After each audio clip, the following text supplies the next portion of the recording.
Hey guys, it's Lily and today I am doing a story time video. It is so weird that I haven't done one already because so many weird things happen to me. Like, my life is just full of story times. So this one is about the time I got my appendix removed because that's been the most recent and biggest thing that's happened to me in a while. So I do have a ring light and all this stuff, but I kind of wanted to do a more natural, chill, sit down on the floor kind of video with you guys for this one because it's just me telling my friends what happened to me basically. So it all started last month, August 2017. It was a Monday and my stomach was really hurting and I had a huge lunch. I was like, maybe I just ate too much. But as the day went on, it got worse and worse and worse. I was watching Netflix, sitting in a chair, and I was like, oh my gosh, I'm really in pain right now. But ever since a little kid, I've gotten stomach aches all the time. So I have a really high pain tolerance when it comes to stomach aches. So I was like, oh my god, you're just being a you'll be fine, stick it through. So time is passing and I'm just still in pain. I was like, this is so weird because it's all over. I was like, maybe it's my period coming soon. I was like, I don't think so because I usually know when it comes, and it was 2 weeks early. I was like, this ain't it. So I decided to take some coconut oil because that kind of helps you digest easier and stuff, but I took that and then nothing happened. I was like, that's weird. So then I drank some apple cider vinegar, which also kind of helps and aids in digestion. That didn't do anything either. And if I have stomachache or headache or anything, I don't take medicine. I really hate taking medicine. I just kind of stick it through. I don't know why, but I just don't. So anyways, it's getting later. It's probably 12 o'clock now, midnight-ish. I was like, I'm just gonna go to bed. I'll be fine. When I wake up, it'll be gone. So I go to bed and I'm tossing and turning and it's really hurting, but I finally fall asleep. And then I wake up around 6 a.m. and I don't wake up that early, so I was like, this is weird. And my mom was up. She's getting ready for work. Usually in the morning I drink coffee, but my stomach was hurting so bad, but I was like, whatever, I'll drink a cup anyways. So I drank some coffee. It definitely made it worse, and it had gotten worse overnight. When I woke up, the stomach ache was not gone. It was still there, still worse. And by this point it had kind of migrated to my right side, which is where your appendix would be. So I started thinking maybe it is my appendix. I get on WebMD, I start searching, find out all this crazy stuff. I'm like, oh my gosh, I'm trying to forget it, but I know it's something seriously wrong. This was not something I could ignore. I had to realize. So my mom skirted off to work and I was just by myself, whatever, just chilling. So an hour or two had gone by and I texted my mom. I was like, Mom, you gotta come back. You have to take me to the hospital. And I hate needles so much. So the fact that I was willing to go to the hospital, I knew something was wrong because I knew I'd have to get needles or shots or something. So that was serious. I was like, okay, something's definitely wrong with me if I'm willing to go to the doctors. So I literally at this point I'm in so severe pain I can barely move, but I started packing a bag for the hospital because you never know when you go to the hospital if you're gonna stay overnight or not. So I packed a bag trying to pack it, and I GPS how long it would take for my mom to get home, so I knew exactly when she was getting home. So as soon as she got home, we drove to the hospital, and she was driving really slow because if you hit a bump, it could rupture your appendix when you're that, what's the word, when you're having appendicitis. So we drove really careful there, got there, and when I got in the parking lot, I literally could not get out of the car. It hurt so bad, and they say if your appendix hurts you can't walk or whatever. I mean, I could still walk, so I hobbled up to the hospital, and we weren't at the emergency room, so I had to get in a wheelchair, and my mom was pushing me through the hospital. So we got down to the emergency room, and it wasn't what I thought it would be. I thought it would be an actual room, but it was just kind of a waiting area, and people were waiting around. And I scrolled up to the little receptionist, and she was like, what's your name and date of birth and stuff, and she's really nice. And I was like, Lily Tracy 63097, and she's like, I only have a Lauren. I was like, oh my gosh. My mom was like, my name's Laura, but hers Lily. And I was like, oh my god, because when I was first born, this is the last time I'd been to the hospital 20 years ago. When I was born, my parents couldn't decide whether to name me Lily or Lauren, so the last thing they had in the system was Lauren, as my name. I was like, this is so weird. So anyways, that was just a weird part of the story, but it didn't really matter. So she's like, I'm just gonna have to see some IDs, so gave her ID, whatever. They immediately put on a hospital bracelet on her wrist. I was like, oh my gosh, this is so weird. It was just crazy to see that. It's really surreal. So they immediately pushed me through the doors, and all these people started bombarding me with questions. I was like, what about everybody waiting? What's going on? So they were just asking me could you possibly be pregnant? I was like, no. And all these questions, so much. They wanted to know everything. They were taking all my blood pressure, all this stuff. And apparently my blood pressure was through the roof, so they obviously I was really scared, but they did an EKG on me, and they took just all these tests on me. But so they pushed me into a room and they're like, here, can you change into this? And they give me the hospital gown. I was like, why is this happening to me? So anyways, I go change into it, pee in the little cup or whatever. They come back and then this little man comes in the room. He's like, hi, I'm here to take your blood. I was like, oh, please, no, please don't do this to me. But he starts going in for this arm and I'm like waving in and out of consciousness, like blacking out. And my mom's standing over me like watching. She's like about to pass out and I was like, dude, what is going on right now? And he's like, I'm losing it, I'm losing it. That's all I'm hearing him say. And I was like, oh my god, am I dying? Like, am I losing it? What's going on? But he was talking about my vein, so he had to go to the other arm, start doing that one. I was just like, god, please make this stop. I don't want to be doing this.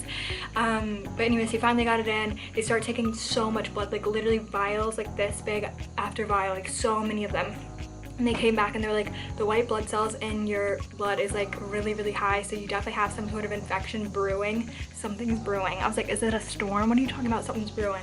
So they start pumping in antibiotics in this arm and then they start like a fluid drip in this arm. So I have 2 IVs in me and I'm just like laying there like, why is this happening to me? And like my legs are like going numb because I'm so uncomfortable with the feeling of that in my arm. Like I hate needles and blood and just, it was so uncomfortable. And they're like, do you want something for pain, like medicine? I was like, no, because like they kept asking me on a scale of 1 to 10, like what's your pain? So I was like, why would I take pain medicine? Like I wouldn't know what to tell you anymore.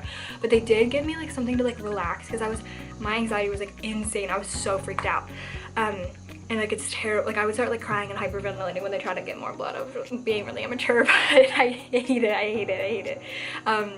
So eventually this one doctor, he comes in the room and he's like, you're gonna have to get a CT scan to be able to see your organs because we think it might be appendicitis because that's what you're kind of complaining of. And I was like, yeah.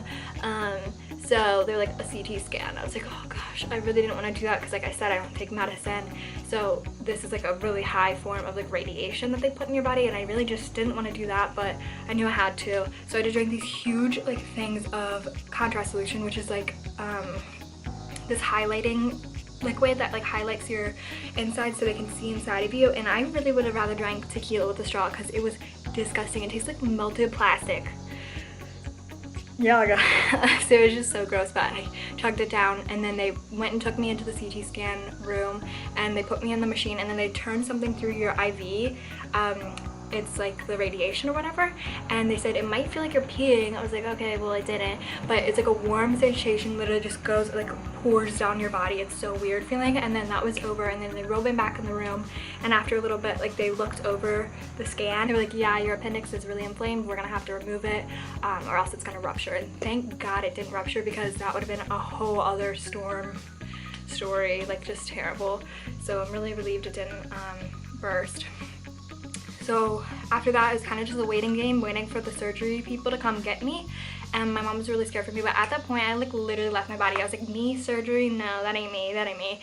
And I was like, literally just let go of it and like let God handle it because Jesus, take the wheel. I was not about to get surgery. I literally had diarrhea when I was going to get my license from the DMV. Like, I can't handle things like that. Like I get so nervous, so I can't even believe how calm I was during the whole experience. I was really like, other than me getting my blood drawn, all that, but like I was just, after that I was just like, okay, whatever, I guess this has to happen to me. So they come and get me and I really felt like I was in a movie or something because I'd never been in the hospital, like I said, and you can like only see tunnel vision. Like you can't really see what's next to you when you're laying in the bed and they're pushing you through the hallways. So they're like pushing me through like a maze of all this stuff and I'm in like the what's it called,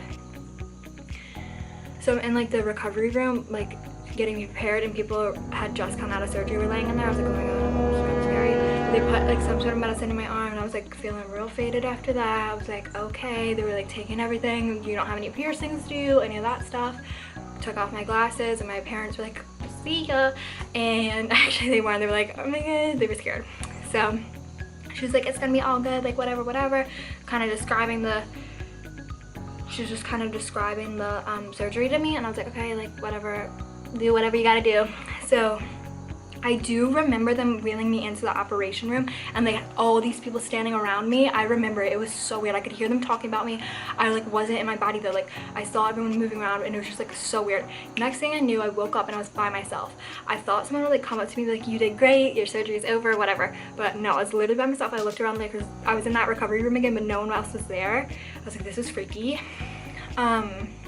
And then I guess I fell back asleep, and I was definitely really sedated at the time. And then a nurse did come up to me and she's like, hey, do you want to go back to your parents? I was like, for some reason I said no. I was like, no, I think I just didn't want like them to really like overwhelm me because it was so like, I don't know, weird feeling.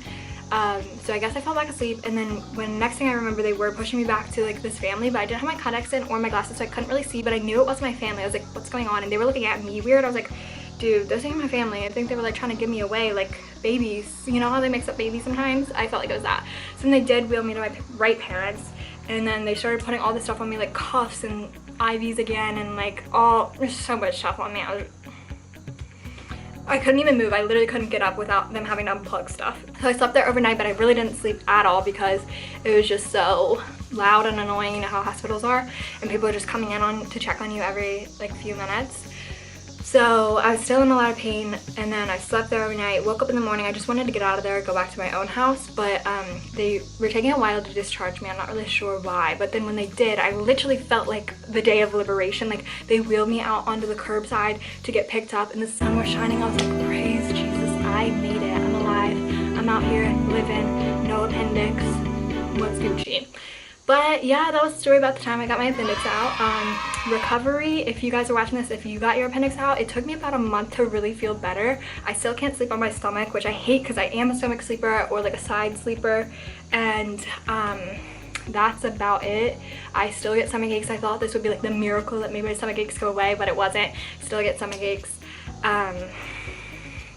Yeah, I've just been eating regular, kind of avoiding like spicy foods just because I don't know, I don't want anything bad to happen, and I've been taking probiotics to kind of help with my stomach.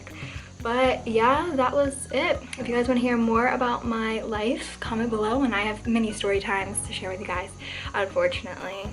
So yeah, I love you guys so much, and thank you for 2K. Anyways, if you're watching this and you had to get your appendix out, you can make it. I made it. Life's good. And if you ever have a stomach ache in your right side, definitely go to the hospital because you don't want that to rupture. Peace.